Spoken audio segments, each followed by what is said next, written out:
Vayamos al capítulo 1 de la carta de Pedro. Por favor, ese va a ser nuestro texto el día de hoy. Capítulo 1, versículos del 13 al 21. Por tanto, ceñid los lomos de vuestro entendimiento, sed sobrios, y esperar por completo en la gracia que os traerá cuando Jesucristo sea manifestado. Como hijos obedientes, no os conforméis a los deseos que antes tenías estando en vuestra ignorancia, sino como aquel que os llamó es santo, sed también vosotros santos en toda vuestra manera de vivir. Porque escrito está, sed santos porque yo soy santo. Y si invocáis al Padre, aquel que sin acepción de personas juzga según la obra de cada uno, conducíos en temor todo el tiempo de vuestra peregrinación. Y sabiendo que fuisteis rescatados de vuestra vana manera de vivir, la cual recibisteis de vuestros padres, no con cosas corruptibles, como oro o plata, sino como la sangre preciosa de Cristo, como de un cordero sin mancha y sin contaminación, ya destinados desde antes de la fundación del mundo, pero manifestado en los posteros tiempos por amor a vosotros, mediante el cual creéis en Dios, quien le ha resucitado de los muertos y le ha dado gloria, para que vuestra fe y esperanza sean en Dios. Amén. Vamos a orar. Padre que estás en los cielos, Señor, muchas gracias, Padre, por este día, porque tu gracia, Señor, nos sostiene, porque tu misericordia, Señor, nos trae. Bendito Dios, te entregamos esta palabra, Señor. Sabemos que es tuya y queremos que tu Espíritu sea quien abra, Señor, nuestros ojos y nuestro corazón.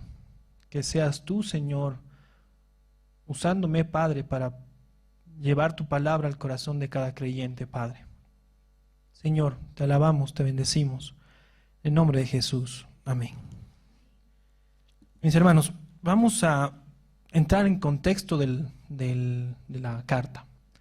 Esta carta ha sido escrita, se cree que en el año 67. Pedro, desde Roma. ¿Qué estaba pasando en ese momento? En ese momento estaba gobernando Nerón. Ayer escuchamos un poco de la historia de Nerón. Nerón era un sádico con los cristianos. Según Nerón, los cristianos ocasionaron el fuego en toda Roma. Entonces eran perseguidos por todo el imperio romano. ¿Y qué pasaba? Había torturas. El Coliseo era un lugar donde prácticamente se divertían viendo morir a cristianos por las fieras. Y como ayer dijo nuestro pastor, los cristianos eran bañados en alquitrán o brea para ser prendidos y todavía los clavaban en las esquinas de las calles para alumbrar. Era muy sádico, pero igual ellos seguían adorando a Dios, a su Señor, sin negar la fe, sin negar a Jesús como su Señor, porque los romanos decían, niega al Señor Jesús, y lo comparaban con Nerón.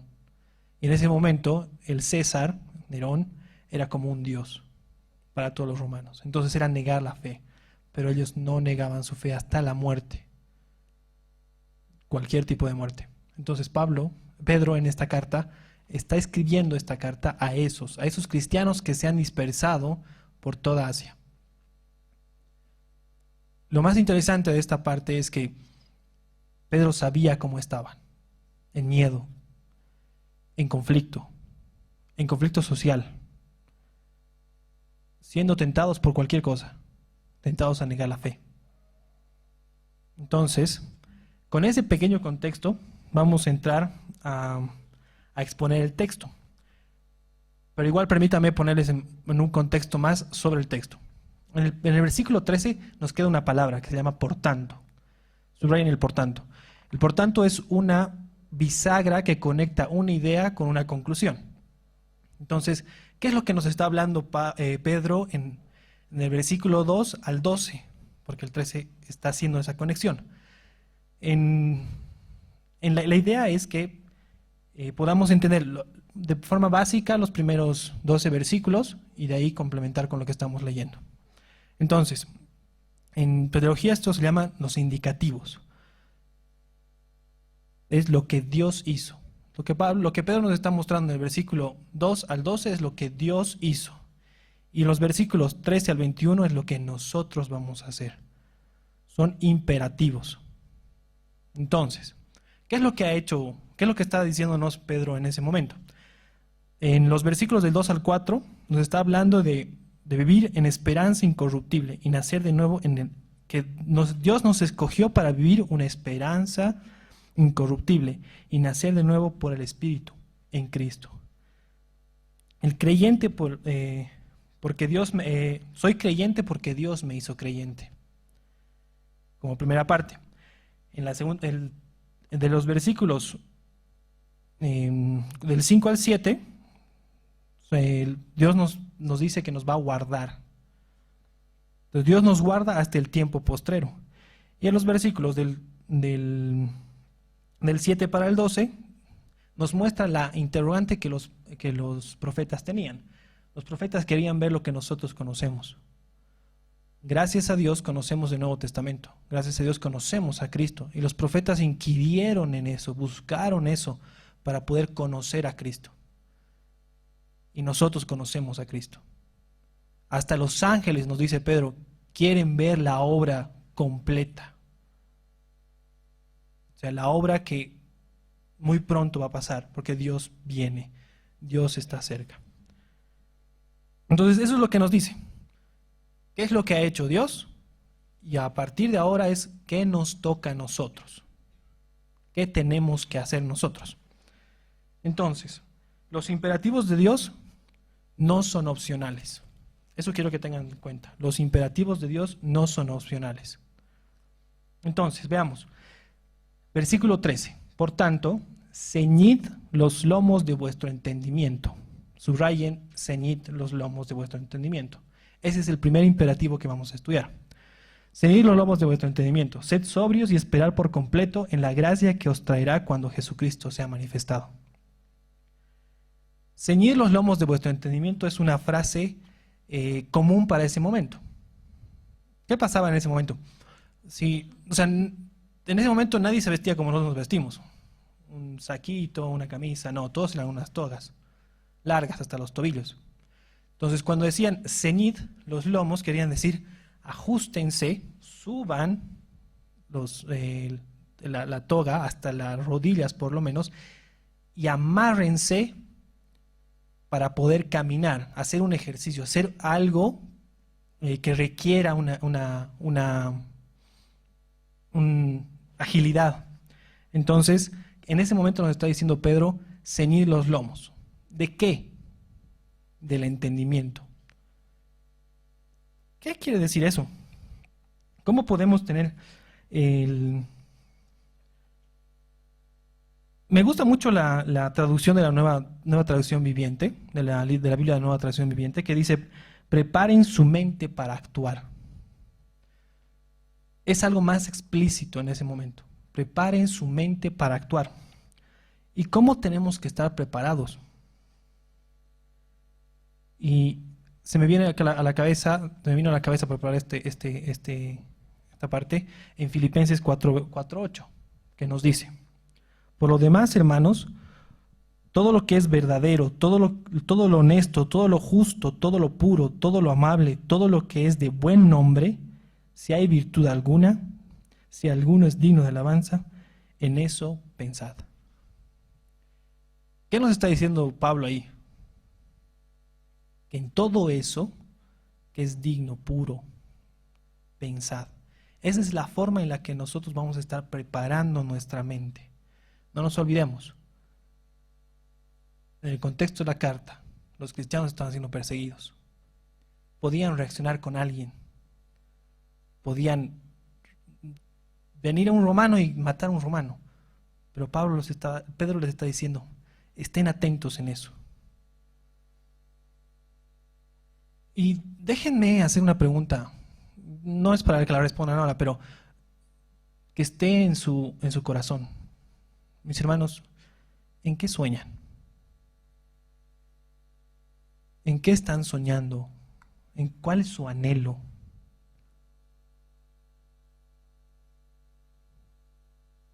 El anhelo de los cristianos en ese momento era que pase toda esa persecución,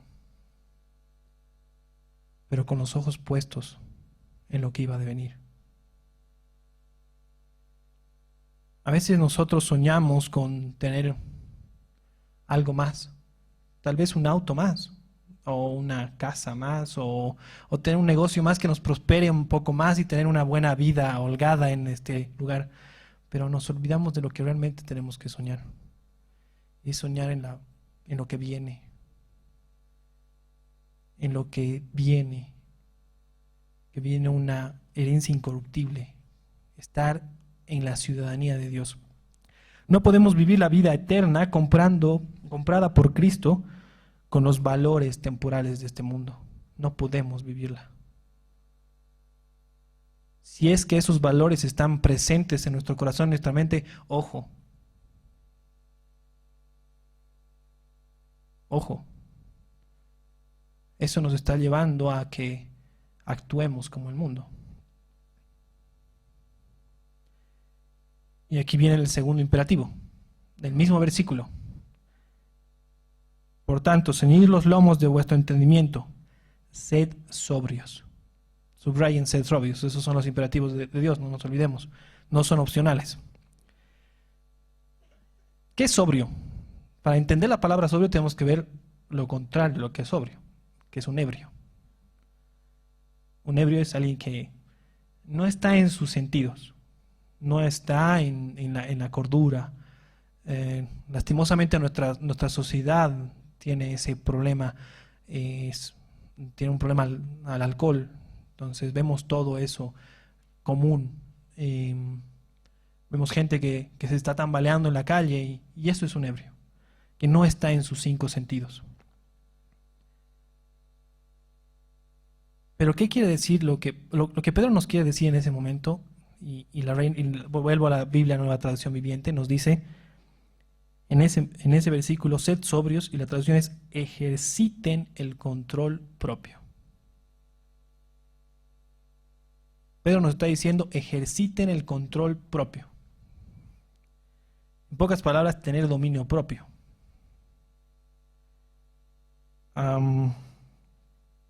Si nos vamos a Gálatas capítulo 5, 22 y 23, nos habla de los frutos del fruto del Espíritu Santo. 22, 23. Gálatas 5, 22, 23 nos habla del fruto del Espíritu Santo. El fruto del Espíritu Santo es el amor. Y ese amor nos trae varias cositas. Y nos dice, mas el fruto del Espíritu es amor, gozo, paz, paciencia, benignidad, bondad, fe, mansedumbre, templanza. Contra tales cosas no hay ley. Y ahí está implícito el ser sobrios, el estar en cordura, la templanza y la mansedumbre. Mis hermanos, Pedro nos dice, sed sobrios. ¿Qué quiere decir eso? Tener una actitud coherente con lo que somos. Cómo nos vemos, cómo nos comportamos, cómo estamos. No solo el domingo, sino cómo estamos en la casa, cómo estamos en el trabajo. ¿Somos lo que somos en el trabajo? ¿O no? Ahí nos está hablando Pedro. Nos está dando eso. Ser coherentes, ser sobrios. Una falsa idea que nos pasa por nuestra mente es cuando estamos pasando por alguna prueba o estamos siendo atacados moralmente, ¿no? O sea, cuando nos dan que firmemos algo que no sabemos, y nos dicen, no, firma tú, tranquilo, no pasa nada. Y decimos, sí, es que necesito eso. Y nos damos vacaciones del cristianismo.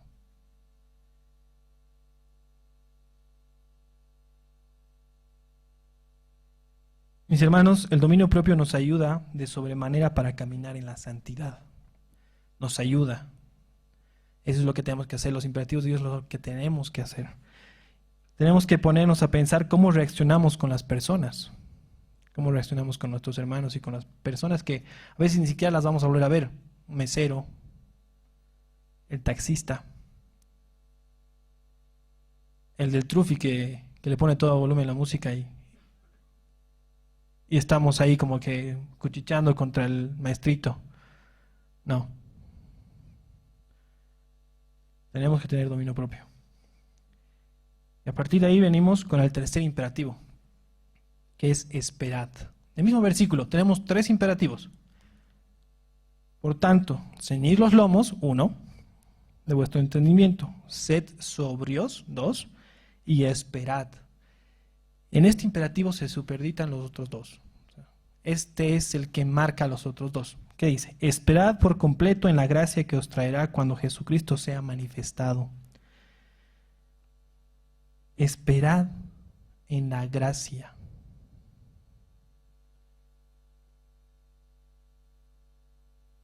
Sabemos que gracia es algo que no merecemos. Algo que por el favor y misericordia de Dios nos otorga. Dice que esperemos preparados en nuestro entendimiento y caminando sobriamente en la gracia que va a venir. Que cuando Jesucristo sea manifestado, nuestra ciudadanía está en los cielos, mis hermanos. Filipenses capítulo 3, versículos 20 al 21. Mas nuestra ciudadanía está en los cielos, de donde también esperamos al Salvador, al Señor Jesucristo. Así como en Hechos, vemos cómo se fue. Mateo nos cuenta cómo se fue a los cielos. Así es como vendrá. Y así es como lo estamos esperando. Primera Juan capítulo 3 nos dice: amados, ahora somos hijos de Dios y aún no se ha manifestado lo que hemos de ser. Pero sabemos que cuando Él se manifieste, seremos semejantes a Él, porque le veremos tal como es Él. Aún no se ha manifestado, pero seremos como Él. No nos enmarquemos en este mundo, no pongamos toda nuestra confianza en este mundo, hermanos. Este mundo está pasando, y rápido. Nuestra confianza está en Él, en lo que seremos. Aférrate en esa esperanza, mi hermano, mi hermana. Ceñid tu mente y camina con cordura. Espera en esa gracia cuando el Señor Jesucristo venga a buscarnos, para no separarnos nunca más de Él. Con eso entramos al cuarto imperativo. En el versículo 14. Como hijos obedientes, no os conforméis a los deseos que antes tenías estando en vuestra ignorancia. Cuarto imperativo, no os conforméis.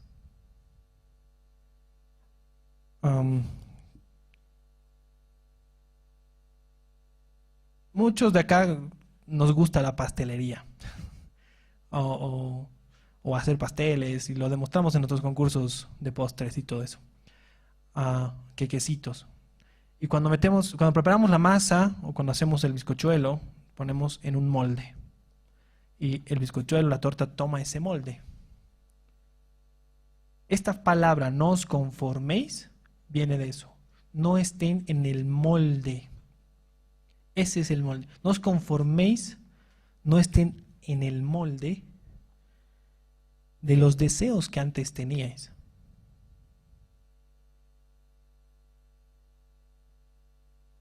Y podemos ver esa misma afirmación. Me gusta mucho comparar. Y el libro de Romanos engrana tan bien con el libro de Pedro. O sea, obviamente toda la Biblia es coherente, pero cuando tocamos estos puntos, el libro de Romanos con Pedro se complementan tan hermoso que parece como si se hubiera escrito así. Entonces, vamos a Romanos capítulo 12, versículo 2. ¿Qué nos dice? Tal vez algunos ya se lo saben de memoria.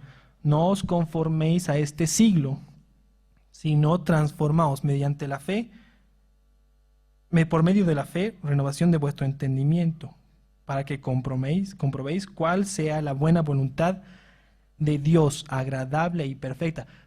Pablo nos está diciendo lo mismo que Pedro. No os conforméis a este siglo, sino transformaos por medio de la renovación de vuestra mente.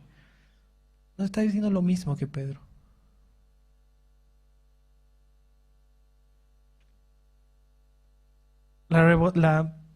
Mis hermanos, Dios es tan bueno y tan misericordioso que nos ha dado 3 medios de gracia para estar renovados en nuestra mente y no conformarnos a este mundo, no estar en el molde del mundo, que es la oración, los sacramentos que se comparten en comunión y la meditación en su palabra. Su palabra es un medio de gracia. Si estamos caminando como tenemos que caminar,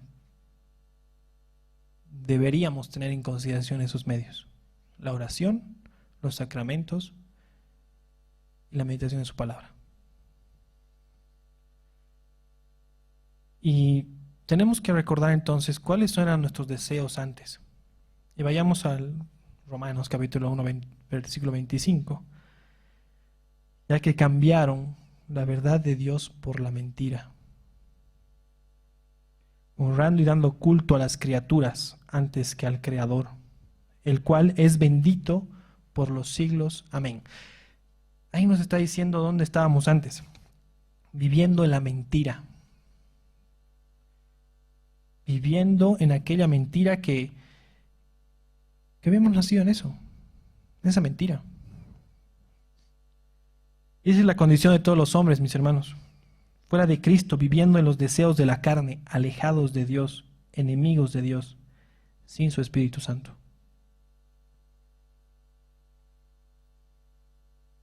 A veces pensamos que porque mis papás son cristianos o mi familia es cristiana, como que no estoy en esa bolsa. No, yo nunca he adorado una imagen, o nunca he entrado a una borrachera. Pero la Biblia, Romanos también nos dice: porque cuanto todos pecaron y están destituidos de la gloria de Dios. Toda la raza humana está en condenación.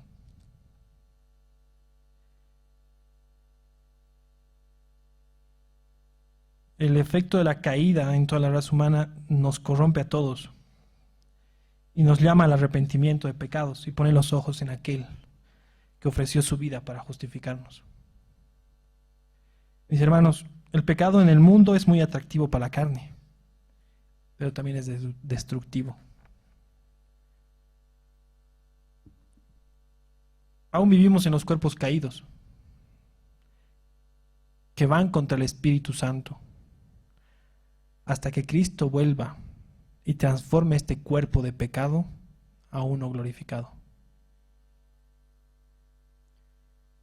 Ahí es cuando estaremos descansando de esta lucha continua. Pablo nos habla de esa lucha continua en el capítulo 7 y nos dice: este cuerpo, hago lo que no quiero por este cuerpo de carne, pero mi mente es otra. Y es esa lucha constante que van en contraposición.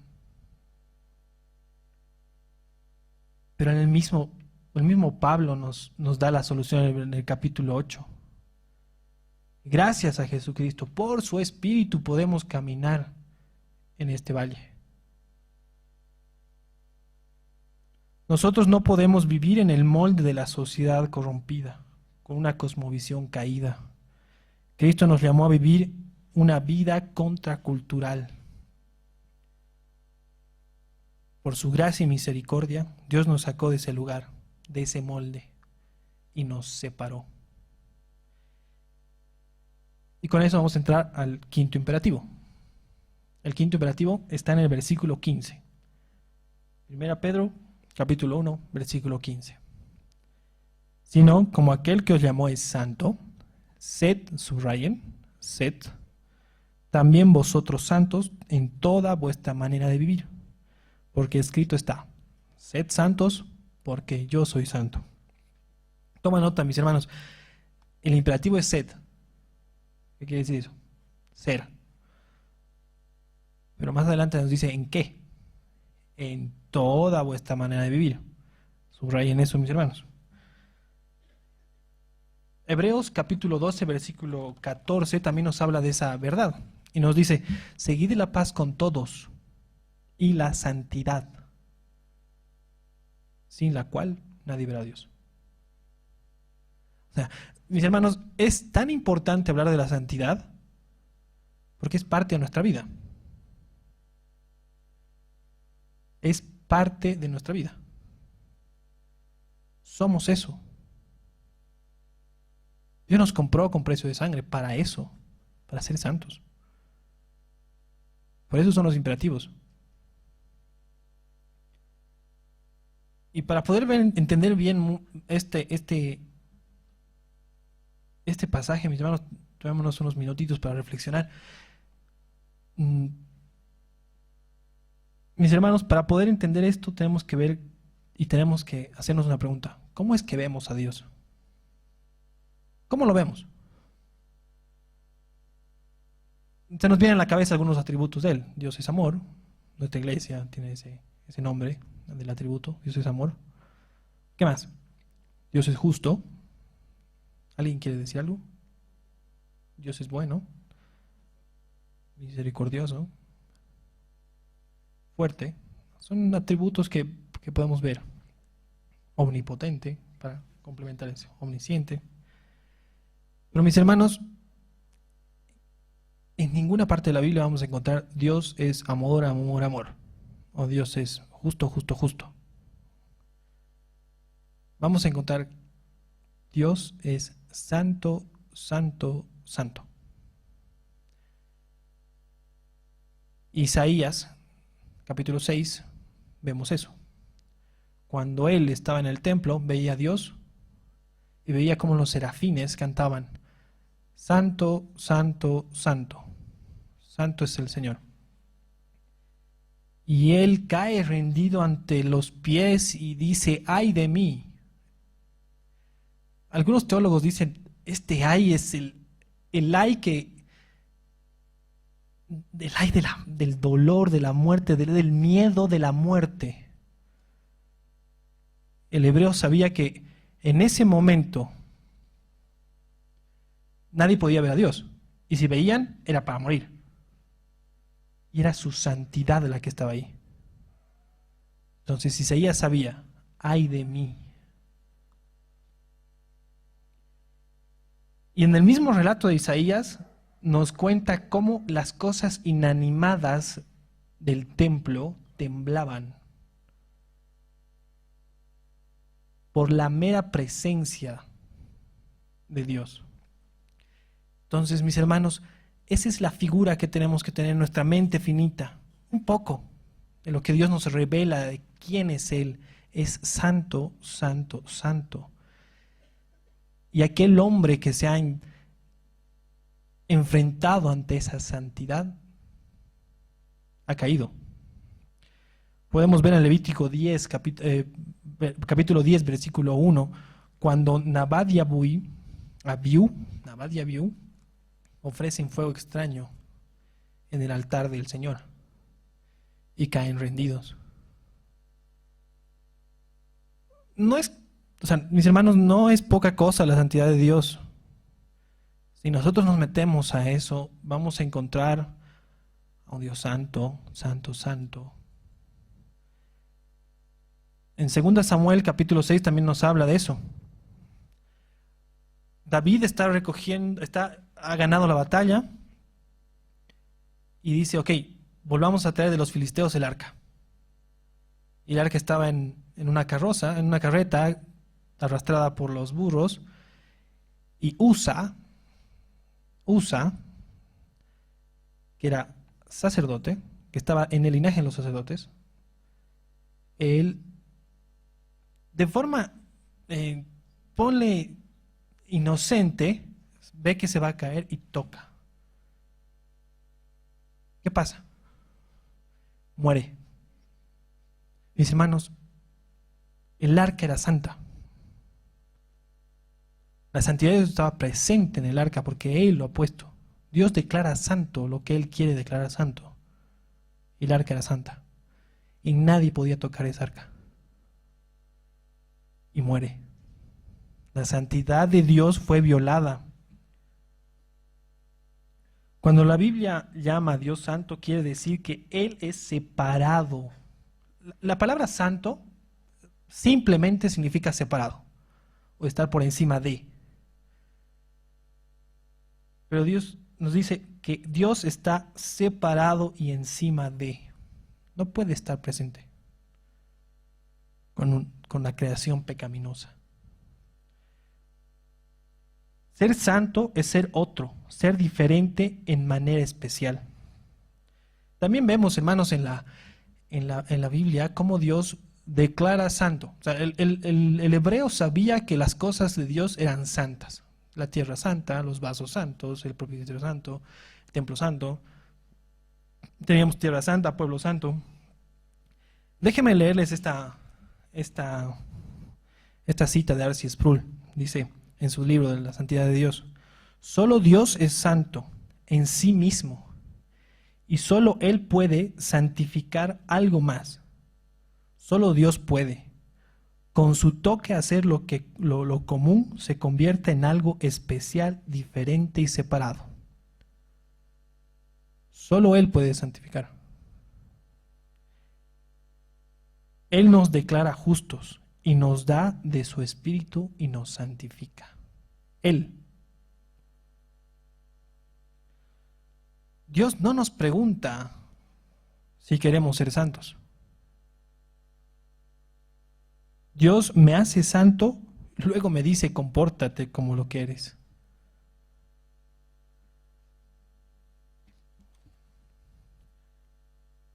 Entonces ahí es mi pregunta. Entonces, ¿qué somos? Somos santos. Y en el mismo libro de Pedro nos dice eso. 1 Pedro capítulo 2, versículo 9. Nos dice: mas vosotros sois linaje escogido, real sacerdocio, nación santa, pueblo adquirido por Dios, para que anunciéis las virtudes de aquel que os llamó de las tinieblas a la luz admirable. Nos declara santos.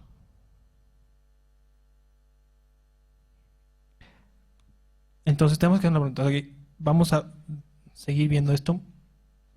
Entonces, Pedro nos da las características del por qué somos santos. Porque Dios es santo. Y en el versículo 17, porque Dios es justo. Pasemos al versículo 17, mis hermanos.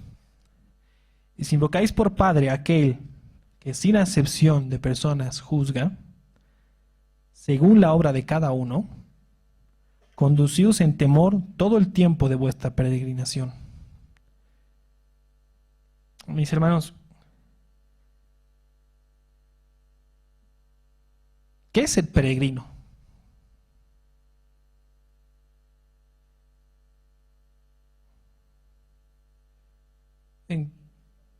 Exacto, prácticamente es eso, estar de paso.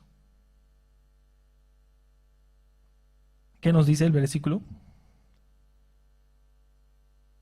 Si invocáis al Padre, aquel que sin acepción de personas juzga según la obra de cada uno, conducid con temor todo el tiempo de vuestra peregrinación. Estamos de paso, mis hermanos. Estamos de paso. Sea el gobernante que sea, estamos de paso.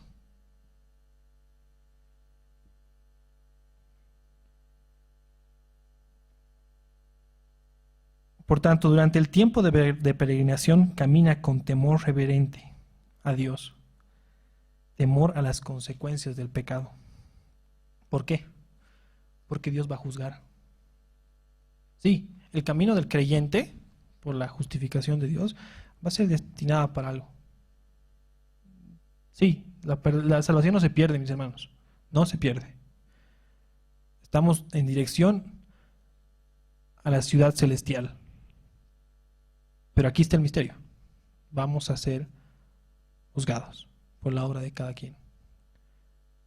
Por toda palabra ociosa que salga en nuestra boca vamos a ser juzgados.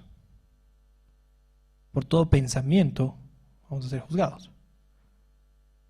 Por toda obra vamos a ser juzgados. Y es que Pedro nos dice eso. Conducidos en santidad, porque Dios es santo y porque Él va a juzgar. la obra de cada quien.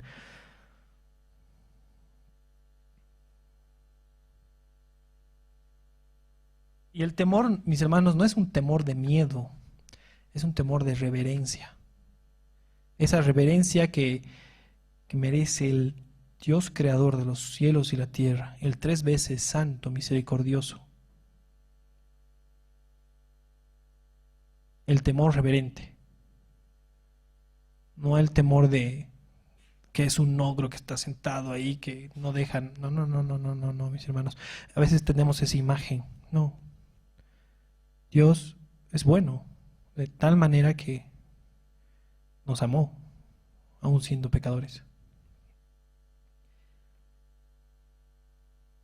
¿Por qué entonces debemos comportarnos como lo que somos? ¿Como santos? ¿Por qué nos tenemos que comportar? Sabiendo que fuiste rescatados de vuestra vana manera de vivir, la cual recibisteis de vuestros padres, no con cosas corruptibles como oro o plata. Versículo 18, ese es por si acaso.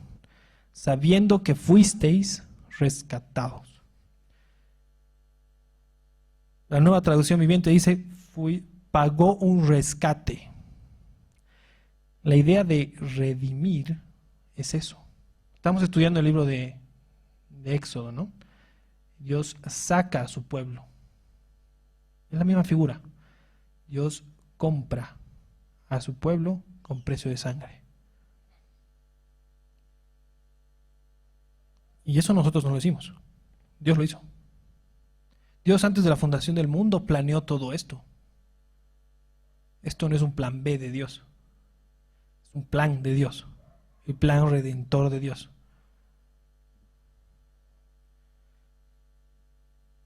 ¿Y qué nos dice acá? De lo heredado de los padres. ¿Y qué hemos heredado de los padres? Bueno, aquí están mis papás, pero ¿qué hemos heredado de los padres? ¿Y qué nuestros padres han heredado de sus padres? Y así, y así, y así. ¿Qué? El pecado. No nos olvidemos, por cuanto todos pecaron y están destituidos de la gloria de Dios. El pecado ha sido heredado.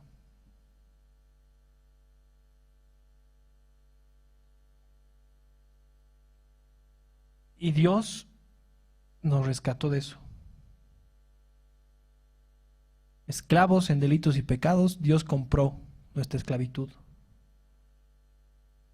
No con oro y con plata, sino con la sangre preciosa de Cristo. Y eso es lo que nos dice en el versículo 19. Sino con la sangre preciosa de Cristo, como de un cordero sin mancha y sin contaminación. ¿Con qué precio nos compró? Exacto. Mis hermanos, la sangre del justo como un cordero fue derramada. Antes en el Antiguo Testamento veíamos esa imagen.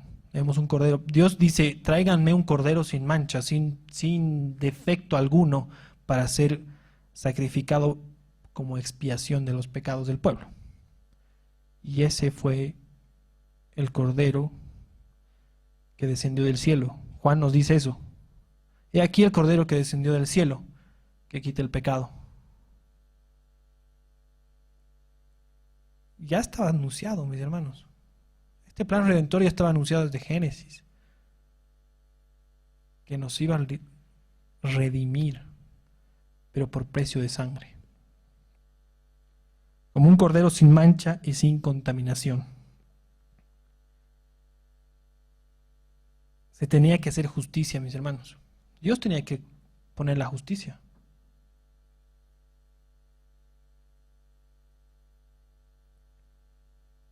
Y la justicia cayó en el hombre más justo que pisó la tierra, en Jesucristo. Colosenses nos dice, Él siendo la imagen de Dios, se despojó de esa imagen, se hizo hombre y habitó en medio de nosotros. Solo en Él hay salvación, mis hermanos. Solo en Él hay salvación. No hay más cosas fuera de Él, porque por Él fueron hechas las cosas. Versículo 20 nos dice eso.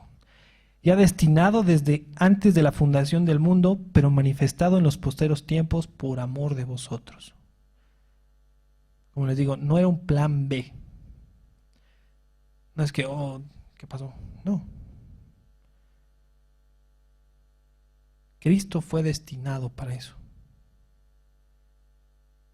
En el capítulo 17 de Juan nos dice: Padre, devuélveme la gloria que un día tuve contigo. Yo ya hice lo que tenía que hacer.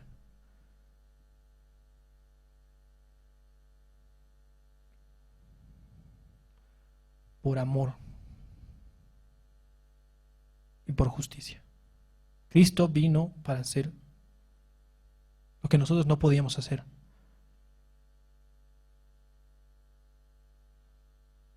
Versículo 21. Mediante el cual creéis en Dios, quien le resucitó de los muertos y le ha dado gloria, para que vuestra fe y esperanza sean en Dios. Por Jesús podemos ver al Padre. Solo por Él. Y el Padre lo resucitó. Y eso nos espera. Que un día nosotros, cuando Él vuelva, vamos a tener cuerpos glorificados como Él tiene. Y estaremos delante del Padre. Para concluir, mis hermanos, así es como nuestro Dios, que es santo, nos llamó de una esclavitud en el pecado, de la inmundicia, de la muerte. Ese Dios santo. Y nos abre los ojos y nos hace nacer de nuevo por su Espíritu. Juan 3. Para poder ver la obra de Cristo. No solamente entenderla y decir ok, sino poderla apreciar. De dónde nos ha sacado para darnos un nombre nuevo, separado, santo. El justo tomó el lugar donde nosotros teníamos que estar, en el banquillo de acusado. Él pagó nuestra deuda para poder tener acceso a su gloria por su resurrección. Solo en Jesús tenemos salvación, mis hermanos. Solo en Jesús.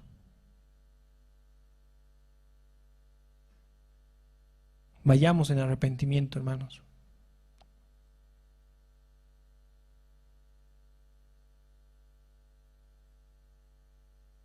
Marcos capítulo 1.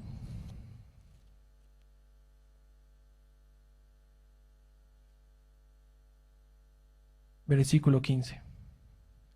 El tiempo se ha cumplido y el reino de Dios se ha acercado. Arrepentíos y creed en el Evangelio. Mis hermanos, si no vemos la santidad de Dios y de dónde nos ha sacado, y creemos que estamos bien, no más, y no vemos dónde estamos yendo, pongamos a remojar nuestras barbas para pensar e ir en arrepentimiento a Dios y pedir misericordia al Salvador. Oremos. Padre que estás en los cielos, Señor, gracias por tu palabra, Padre. Gracias porque, Señor, tú a través de ella nos dices qué somos y de dónde nos has sacado, Señor. Padre, tú has hecho la obra. Señor, tú eres quien merece la gloria y no nosotros, Señor. Tu gracia es infinita y misericordiosa, Señor. La que nos sostiene, Padre. Y tú nos dices que caminemos en santidad. Padre, que sea tu Espíritu quien nos guíe. Que sea tu Espíritu, Señor, quien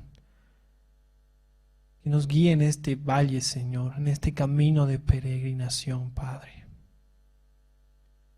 Activamente, Señor, nosotros tenemos que actuar. Pero danos la capacidad, Señor, para hacerlo. Perdona nuestros pecados, Señor. Perdona por no verte a ti primero en todo momento, Señor.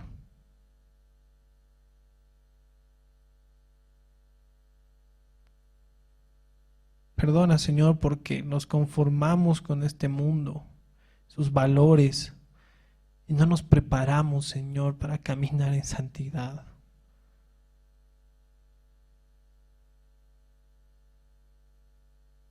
Perdónanos, Señor.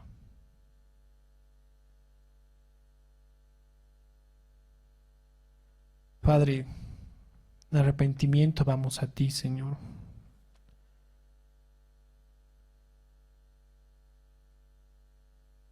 Tú eres misericordioso, Padre. Perdónanos, Señor. Queremos aferrarnos en tu salvación, porque por nosotros, Señor, no lo podríamos hacer. Tú has pagado esa deuda, Señor. Por gracia y misericordia. Ayúdanos a caminar en santidad, Padre, porque tú nos has escogido y nos has llamado a ser santos, Señor. En tu nombre.